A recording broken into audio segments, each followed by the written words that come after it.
Hello बच्चों, आपसे का स्वागत करता हूँ एक और नए वीडियो में। और आज मैं बताऊँगा आपको क्लास 8 का चैप्टर अंडरस्टैंडिंग क्वाड्रिलेटरल। तो चलिए स्टार्ट करते हैं। देखिए क्वेश्चन नंबर सेकंड क्या है। Consider the following parallelogram, find the value of the unknown x y z. ये जितने भी क्वेश्चन दिए गए हैं सभी के सभी क्या है, पैरेललोग्राम है। और इसमें हमें एक्स वाई जेड की वैल्यू, जो इसमें अननोन एक्स वाई जेड है, इन सब की हमें वैल्यू बतानी है। तो फर्स्ट क्वेश्चन देखिए फर्स्ट क्वेश्चन क्या दिया गया है। ये हमारा, इसको हम पर ड्रॉ कर लेते हैं।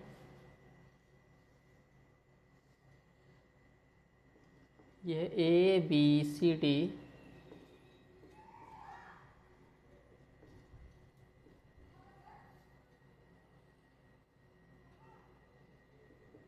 ठीक है। अब इसमें हमें एक्स वाई जेड की वैल्यू बतानी है। तो ये सभी के सभी पैरेललोग्राम है। तो पैरेललोग्राम है तो इसमें क्या होगा, ये दोनों एंगल को हम ऐड करेंगे तो हमें कितना मिलना चाहिए, 180 सम ऑफ एडजेसेंट एंगल। ठीक है, इसको क्या बोलते हैं, एडजेसेंट एंगल। तो एक्स और 100 को ऐड करेंगे तो हमें कितना मिलना चाहिए, 180। तो इसको हम लिख लेते हैं, एक्स प्लस 100 इक्वल टू मिलेगा हमें 180। इसको हम क्या बोलेंगे, सम ऑफ एडजेसेंट एंगल। ठीक है, इन दोनों को हमने ऐड करके बराबर में कर लिया 180। तो एक्स इक्वल टू 180 प्लस का 100 इधर जाएगा तो माइनस का 100। इसको माइनस करेंगे तो कितना मिलेगा, 80 डिग्री। एक्स की वैल्यू आ गई हमारी 80। ठीक है, एक्स की वैल्यू किसके बराबर आ गई, 80 के। अब क्या होगा, ये वाला एंगल बराबर होगा इसके और ये वाला एंगल बराबर होगा इसके। अपोजिट एंगल से पैरेललोग्राम में अपोजिट एंगल बराबर होते हैं। तो ये वाला एंगल बराबर होगा इसके और ये वाला बराबर होगा इसके। तो y की वैल्यू बराबर हो गई 100 के, लिखेंगे इसमें अपोजिट एंगल। और z की वैल्यू बराबर हो गई 80 के,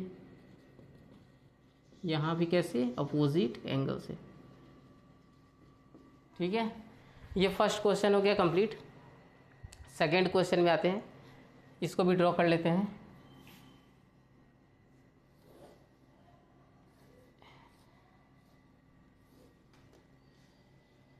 ये देखिए, ये है 50, ये है y और ये है x और ये है z, ये दिया गया है।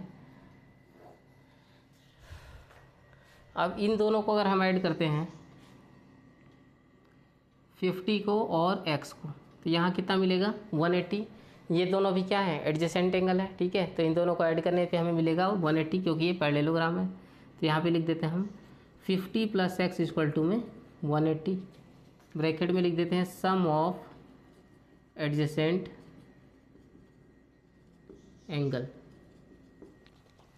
तो x इक्वल टू ये 180, 50 इधर जाएगा तो माइनस का 50, तो ये कितना मिला हमें, 130। ठीक है, x की वैल्यू मिल गई हमें 130। अगर x की वैल्यू 130 है तो y की वैल्यू भी कितनी होगी, 130। तो y की वैल्यू मिल गई हमें 130 डिग्री। कैसे हो जाएगा ये, अपोजिट एंगल से।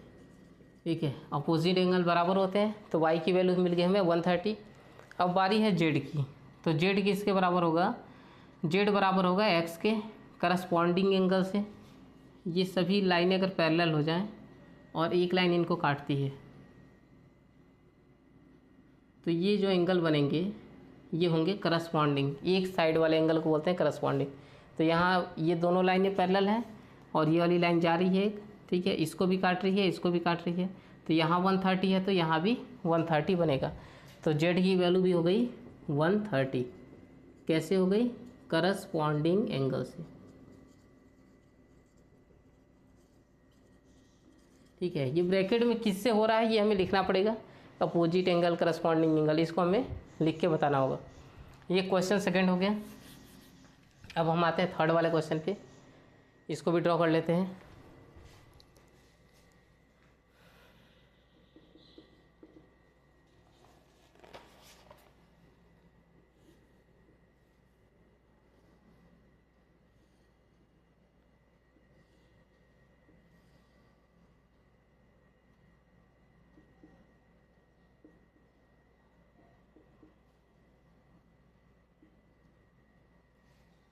ठीक है।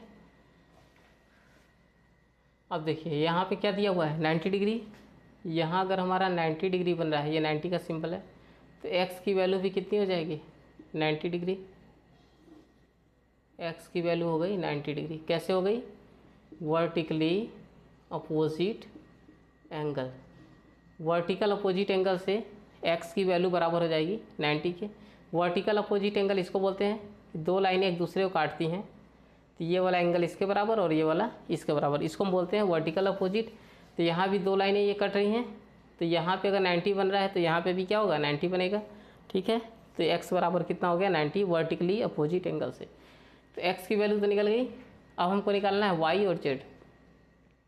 तो ये देखिए x की वैल्यू अगर 90 आ गई है, तो इन तीनों यहाँ पे क्या है ट्रायंगल बन रहा है, तो इन तीनों अगर एंगल को हम ऐड कर दें तो हमें कितना मिलेगा 180।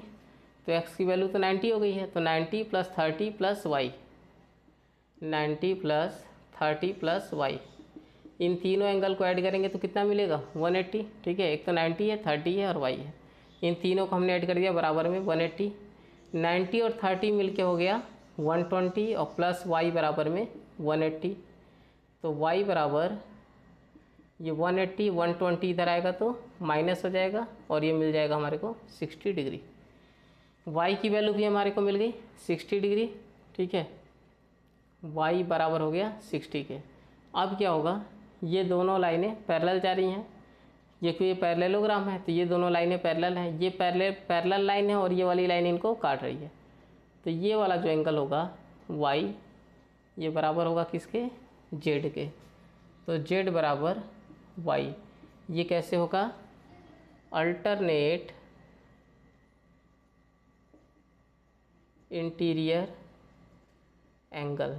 अल्टरनेट इंटीरियर एंगल से ये वाली एंगल इसके बराबर होता है। तो z बराबर y, तो z की बराबर y की वैल्यू कितनी है 60 डिग्री। ठीक है, ये हो गया हमारा x निकल गया, y निकल गया और ये z निकल गया। ये हो गया क्वेश्चन नंबर 3। अब हम आते हैं क्वेश्चन नंबर 4 पे।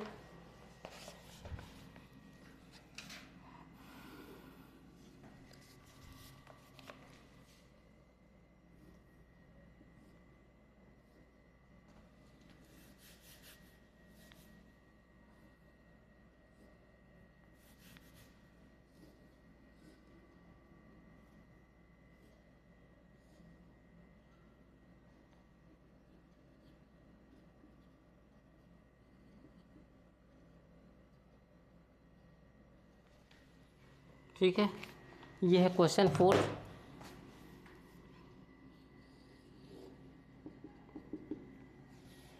इसमें देखिए इन दोनों को अगर हम ऐड करते हैं, एक तो x है और ये 80 है, इन दोनों को ऐड करेंगे तो हमें क्या मिलेगा 180 सम ऑफ एडजेसेंट एंगल से।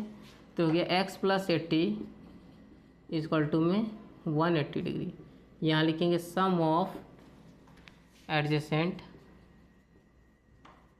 एंगल। तो x = ये 180, 80 इधर जाएगा तो माइनस का 80, ये मिल गया हमें 100 डिग्री। x की वैल्यू आ गई 100। अब ये y किसके बराबर होगा 80 के अपोजिट एंगल से, तो y बराबर हो गया 80 डिग्री। यहाँ लिख देते हैं अपोजिट एंगल। ठीक है, अब बारी है z की। तो z किसके बराबर होगा, ये देखिए ये दोनों लाइनें पैरेलल हैं और ये वाली लाइन इसको काट रही है, तो यहाँ पे जो एंगल बनेगा वही एंगल यहाँ पे भी बनेगा। कैसे बनेगा करस्पॉन्डिंग एंगल से। तो z बराबर हो जाएगा 80 डिग्री। यहाँ लिखेंगे हम करस्पॉन्डिंग एंगल। करस्पॉन्डिंग एंगल से z की वैल्यू जो होगी वो बराबर हो जाएगी 80 डिग्री, क्योंकि ये दोनों लाइनें पैरेलल हैं, ये दोनों लाइनें पैरेलल हैं और ये वाली लाइन एक इनको काट रही है। तो यहाँ पे जो एंगल बनेगा वही एंगल यहाँ पे ही बनेगा। एक लाइन अगर और होती तो वहाँ यहाँ पे भी एंगल वही बनता। एक लाइन अगर काटती है, जितने भी लाइन जाएंगे एक तरफ के एंगल सब सेम होंगे और इधर वाले एंगल सब सेम होंगे। ठीक है, इसको बोलते हैं हम करस्पॉन्डिंग एंगल। तो यहाँ पे 80 बन रहा है तो यहाँ पे भी 80 बनेगा। क्वेश्चन नंबर 4 हो गया कंप्लीट। ये देखिए ये है क्वेश्चन नंबर 5। इसमें भी बोला गया है x y z ठीक है। तो ये देखिए इन दोनों को अगर हम ऐड करते हैं, इस वाले एंगल और इस वाले एंगल को ऐड करेंगे तो कितना मिलेगा 180 करस्पॉन्डिंग से। तो यहाँ एंगल हमारा कौन कौन सा है, एक तो 40 है, इधर तो 112 एक ही एंगल है, और यहाँ पे दो दो एंगल है, एक 40 है और एक जेड है। तो इसको हम लिखेंगे 40 प्लस जेड और प्लस 112 इक्वल टू में 180। ठीक है, इधर दो एंगल है और इधर एक एंगल है, तो 40 प्लस जेड एक साइड में ये हो गया और ये 112 बराबर में 180। तो ये जेड प्लस इन दोनों को ऐड कर देते हैं, ये हो गया 152 इक्वल टू में 180। तो जेड बराबर ये 180, 152 इधर आएगा तो माइनस का 152, ये बचेगा हमारा 28 डिग्री। ठीक है, जेड की वैल्यू आ गई 28। अब हमको निकालना है वाई और एक्स। तो वाई की वैल्यू किसके बराबर होगी 112 के अपोजिट एंगल से। तो वाई बराबर हो गया 112 अपोजिट एंगल। इसके बाद बारी हमारी है एक्स की। एक्स को निकालना है, तो एक्स को हम कैसे निकाल सकते हैं, एक तो देखिए वाई की वैल्यू निकल गई, ये 40 है। ठीक है, या फिर इसको हम ऐसे भी कर सकते हैं, ये वाला जो एंगल होगा, ये वाला जो एंगल है ये बराबर होगा किसके 28 के।